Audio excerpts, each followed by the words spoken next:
Hi, welcome to S creations. S creations health టాపిక్లో doctor Mukunda Barma గారిని అడిగి మైగ్రేన్ హెడేక్ సంబంధించి కొన్ని ఆసక్తికరమైన విషయాలు తెలుసుకుందాం. నమస్కారం అండి ముకుంద బర్మ గారు. నమస్కారం, చెప్పండి. అసలు ఈ మైగ్రేన్ హెడేక్ ఎప్పుడు వచ్చే అవకాశం ఉంది, దాన్ని ఎలా గుర్తించాలంటారు? మైగ్రేన్ హెడేక్ ని మనం గుర్తించేది ఏంటంటే మెయిన్ సో అందరికి చాలా మందికి ఇప్పుడు తెలిసిన విషయం ఏంటి అంటే మైగ్రేన్ హెడేక్ అనేది వన్ సైడెడ్ హెడేక్ అని ఒక కామన్ గా అందరికి ఒక కైండ్ ఆఫ్ అట్లీస్ట్ ఒక బేసిక్ ఇన్ఫర్మేషన్ అయితే ఉంది. వన్ సైడ్ హెడేక్ అంటే ఒక ఇదర్ మనకు ఫ్రంట్ సైడ్ ఆఫ్ హెడ్ కానీ బ్యాక్ సైడ్ ఆఫ్ హెడ్ కానీ ఒక వైపు వస్తుంది అనమాట. బట్ అలా అని చెప్పి బోత్ సైడ్స్ రెండు సైడ్లు వస్తే హెడేక్ దాని మైగ్రేన్ కాదు అని అనలేం. ఎందుకు అంటే అది ఈవెన్ స్టార్ట్ అయినప్పుడు వన్ సైడ్ స్టార్ట్ అయినా సరే నెక్స్ట్ ఏమవుతుందంటే అది బైలేటరల్ అంటే రెండో వైపు కూడా అది స్ప్రెడ్ అవుతుంది అనమాట.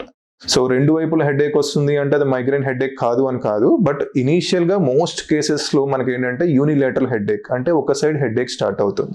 రెండోది ఏంటి అంటే దాని తాలూగా ఆరా అని కొంచెం ఉంటుంది కొంతమందికి.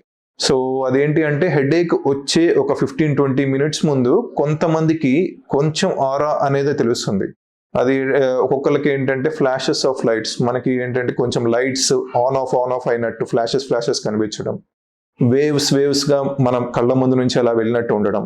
రెండోది ఏంటంటే సెన్సరీ అంటే మనకి ఒకేసారి తిమ్మిర్లు పట్టినట్టు ఉండడం, ఒక సైడు ఒకేసారి మొద్దుబారినట్టు ఉండడం.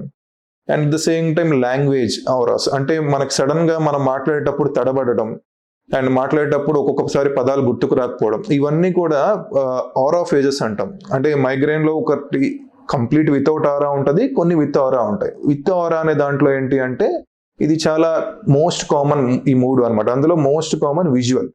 సో విజువల్ ఉండొచ్చు, సెన్సరీ ఉండొచ్చు, లాంగ్వేజ్ ఉండొచ్చు, నెక్స్ట్ బ్రెయిన్ స్టెమ్, ఇలా చాలా రకరకాలుగా ఉంటాయి. బట్ అట్లీస్ట్ మనకి ఏంటంటే ఒక 15 మినిట్స్ ముందు మనకి ఇది ఉంటుంది, దీన్ని ఆరా అంటాం.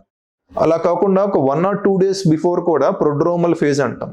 ఆ టైంలో ఏంటి అంటే మనకి మైగ్రేన్ అటాక్ వచ్చే కొన్ని అవర్స్ ఆర్ 1 day ముందు ఏమవుతుందంటే కాన్సన్ట్రేషన్ ల్యాక్ అవ్వడం, అట్ ద సేమ్ టైం మనకి ఏంటి అంటే కొంచెం మూడ్ డిస్టర్బెన్సెస్ టూ మచ్ గా ఉండడం, ఇరిటబిలిటీ అంటే మనం చిన్న వాటికి ఇరిటబుల్ ఎక్కువ అవ్వడం, అట్ ద సేమ్ టైం మనము దేని మీద కూడా స్లీప్ డిస్టర్బెన్సెస్ రావడం, ఇవన్నీ కూడా ఒక ఫ్యూ అవర్స్ టు డే ఉంటుంది అనమాట. ఇది ప్రొడ్రోమల్ ఫేజ్ అంటాం. నెక్స్ట్ వచ్చేది ఆరా ఫేజ్. దాని తర్వాత వచ్చేది హెడేక్ ఫేజ్, వేర్ క్లాసికల్ గా మనకి మైగ్రేన్ హెడేక్ అనేది తెలుస్తుంది. అండ్ దాని తర్వాత పోస్ట్రోమల్ ఫేజ్ అంటే ఆర్ ఇంటరెక్టల్ ఫేజ్ అంటాం. దాని అగైన్ ఏంటంటే వన్స్ హెడేక్ తగ్గిపోయినా సరే ఆ హెడేక్ తాలూకా మెయిన్ సిమ్టమ్ ఏంటి అంటే సౌండ్ కి లైట్ కి అది సివియారిటీ పెరగడం. సో సౌండ్ విన్నా లైట్ విన్నా అది ఎక్సెస్ చాలా ఎక్కువ అయిపోతుంది అనమాట. సో అది మెయిన్ సిమ్టమ్. ఆ సిమ్టమ్ ఏంటంటే మనకి ఈవెన్ మనకి పేషెంట్ హెడేక్ ఫేజ్ నుంచి ఇంప్రూవ్ అయినా సరే పోస్ట్రోమల్ ఫేజ్ అంటే అది హెడేక్ తగ్గిపోయిన 48 to 72 hours వరకు కూడా స్టిల్ ఆ సౌండ్ కి లైట్ కి ఇది అవ్వడం, కాన్సన్ట్రేషన్ అండ్ స్లీప్ డిస్టర్బెన్సెస్ రావడం, ఇవన్నీ కూడా ఉంటాయి. సో ఇవన్నీ కూడా phases of migraine. So in short మనం క్లియర్ కట్ గా చెప్పాలి అంటే ఏ పేషెంట్ అన్నా సరే ఒక సైడ్ హెడేక్ ఉండి ఒక సైడ్ ఎక్కువ మూమెంట్ తో అంటే మనం ఏదన్నా కొంచెం ఒక స్టైర్స్ ఎక్కుతున్నా ఏదన్నా యాక్టివిటీ చేస్తున్నప్పుడు అది ఇంకా ఎక్కువ అవుతుంది. At the same time sound కి లైట్ కి బాగా ఎక్కువ అవుతుంది. సో ఇలాంటి ఫేజెస్ ఉన్నప్పుడు అండ్ యూజువల్ గా రోజులో అది ఒక 4 గంటలు నుంచి 72 గంటల వరకు ఎక్స్టెండ్ అవ్వచ్చు. సో ఇలాంటివన్నీ ఉన్నప్పుడు మనం ఖచ్చితంగా దాని మైగ్రేన్ అని సస్పెక్ట్ చేయాలి.